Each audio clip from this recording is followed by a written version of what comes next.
दोस्तों, अभी आप शहजादा सलीम साहब को समाअत फरमा रहे थे, जिनका ताल्लुक़ बड़हरागंज से है और शायरी बहुत ही कमाल की कर रहे थे। कमाल की इस वजह से कर रहे थे कि अपनी उम्र की शायरी कर रहे थे, इसलिए भी मैं मुबारकबाद देता हूँ आपको। वो हुमैर नज़मी का एक शेर था कि छत पे कमरा है मेरा, कमरा भी कोने वाला। छत पे कमरा है मेरा, कमरा भी कोने वाला, काम आसानी से हो जाता है रोने वाला। छत पे कमरा है मेरा, कमरा भी कोने वाला, काम आसानी से हो जाता है रोने वाला। तू ज़्यादा से ज़्यादा मेरा हो सकता है और इससे भी मेरा कुछ नहीं होने वाला। तो इस उम्र में यही शायरी होती है और यही शायरी मोहब्बत की शायरी है, होनी भी चाहिए।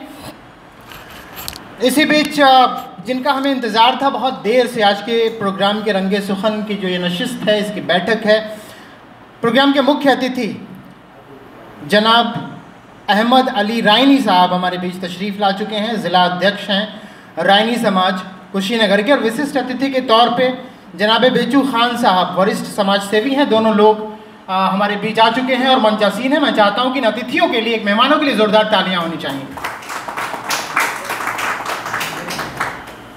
इस तरह के प्रोग्रामों को, ऐसे महत्वपूर्ण लोगों का संरक्षण इस बात का सबूत है कि अरशद सफ़ीर साहब ने और असलम निज़ामी साहब ने जो कोशिश की है वो निश्चित रूप से बेहद कामयाब कोशिश है। इसलिए कि जो हमारे मुख्य अतिथि, विशिष्ट अतिथि होते हैं, जो महत्वपूर्ण लोग होते हैं, उनका वक्त मिल पाना बड़ा कठिन होता है। लेकिन ऐसे में दो अजीम शख्सियात यहाँ पे मौजूद हैं। हम सब इनका दिल की गहराइयों से इस्तकबाल करते हैं और स्वागत करते हैं। और आपकी मौजूदगी इस बात का भी सबूत है, इस बात को हम लोग और पूरी तरह से समझ चुके हैं कि निश्चित रूप से जो माहौल अरशद सफ़ीर साहब ने और असलम निज़ामी साहब ने, जावेद सरवर साहब ने, पडरौना के अदबी लोगों ने बनाया है, ये नशिस्त, ये गोष्ठी, ये बैठक इस बात का इंडिकेशन है कि आगे आने वाले समय में यहाँ कुछ न कुछ अच्छा और साहित्य के एतबार से कुछ न कुछ बड़ा होने वाला है। और क्यों ना कहा जाए कि होने वाला है, जब शाहिद भाई और अफरोज़ भाई जैसे लोग हैं। देखिए, जब अच्छी बात हुई और बड़े प्रोग्राम की बात हुई तो इस छोटे से हाल में लाइट आ गई और चीज़ें और भी ज़्यादा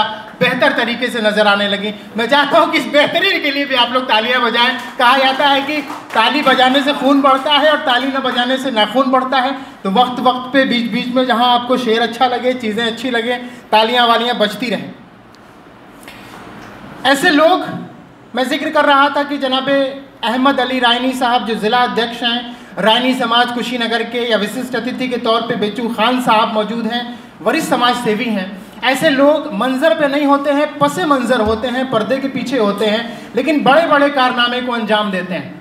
जो चीज़ें हम लोग स्क्रीन पे देखते हैं, जो फिल्में देखते हैं, जो बड़े बड़े प्रोग्राम्स देखते हैं, वो प्रोग्राम ज़रूर हम तक पहुँचते हैं उन एक्टर्स के ज़रिए, उन लोगों के ज़रिए जो एक्टिंग करते हैं, जो सामने आते हैं, पर्दे के बाहर आते हैं। लेकिन पर्दे के पीछे एक शख्सियत छुपी होती है जिसको हम लोग फिल्मों के हवाले से डायरेक्टर कहते हैं।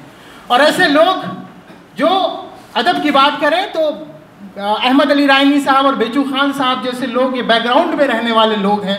लेकिन कहीं ना कहीं आप आज के वक्त में आपकी शख्सियत और अदब पसंद शख्सियत इस बात का सबूत है कि निश्चित तौर पे हमारा प्रोग्राम आज इस छोटे से हॉल में है, लेकिन आने वाले वक्त में इसको एक बड़ा रूप मिलेगा और मुशायरे की शक्ल दी जाएगी, जिसमें सिर्फ पडरौना और आसपास के लोग ही नहीं बल्कि दूर दराज के लोग, गोरखपुर, लखनऊ, दिल्ली तक के लोगों को यहाँ मदऊ किया जाएगा। और इंशाअल्लाह हम लोग बड़ा प्रोग्राम करेंगे, ऐसी मेरी उम्मीद है। हम लोग तभी से इंतज़ार कर रहे थे कि ये दोनों शख्सियात तशरीफ़ लाएँ, ताकि हमारे आज के प्रोग्राम में दो अहम शख्सियात, हालांकि अहम तो सब हैं, लेकिन बाहरी सिद्धार्थनगर की सरजमीन से दो हमारे मेहमान यहाँ पे मौजूद हैं जो सदारत कर रहे हैं आज के प्रोग्राम की। सदर जनाब नूर कासमी साहब सिद्धार्थनगर से तशरीफ़ लाए हैं और आली जनाब डॉक्टर नियाज़ आज़मी साहब, दोनों लोग सिद्धार्थनगर की सरजमीन से यहाँ पे तशरीफ़ लाए हैं। और ये हमारा फ़र्ज़ है, जैसा कि मैंने पहले ही अर्ज़ किया था, कि हमारी परंपरा है, चाहे वो सनातन परंपरा हो, चाहे वो इस्लामी परंपरा हो, जो भी हमारे घर में आता है, जो भी मेहमान होता है, हम उसका इस्तकबाल करते हैं, हम उसका स्वागत करते हैं। तो इसी क्रम में मैं चाहूँगा कि गुलपोशी की जाए।